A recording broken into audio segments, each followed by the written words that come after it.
tribunal ne va pas de lui-même fixer l'indemnité d'éviction. Il va désigner un expert. Et l'intervention de votre avocat devant l'expert est extrêmement importante.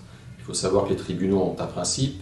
Si vous faites valoir un argument devant eux et que vous ne l'avez pas préalablement fait valoir devant l'expert, ils vont le rejeter automatiquement en disant que vous n'aviez qu'à vous adresser à l'expert. Alors pour cela, évidemment, il faut avoir un avocat spécialiste en la matière, formé à la matière financière et à la matière comptable, en bref, qui sache lire un bilan, un compte d'exploitation.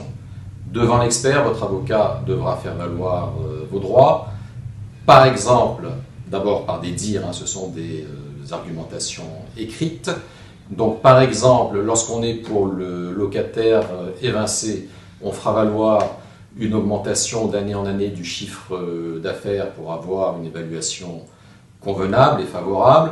Si le chiffre d'affaires n'évolue pas vraiment de façon sensible, on peut insister sur le fait qu'en revanche, grâce aux économies sur le personnel, sur les coûts d'exploitation, etc., le résultat d'exploitation, quant à lui, augmente mieux que le chiffre d'affaires et l'expert devra en tenir compte pour fixer le montant de l'indemnité d'éviction qui vous est due.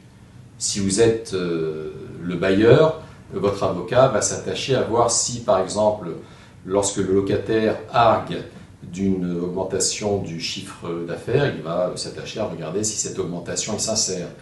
Il va regarder notamment si cette augmentation ne démarre pas du jour où le locataire a reçu un congé sans offre de renouvellement d'éviction.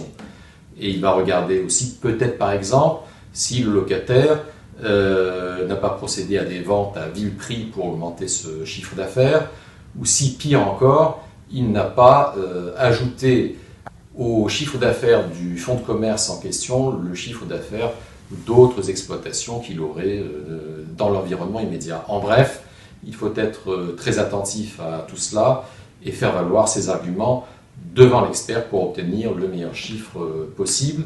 Voilà, vous pouvez venir nous consulter, on vous donnera un avis sur la question.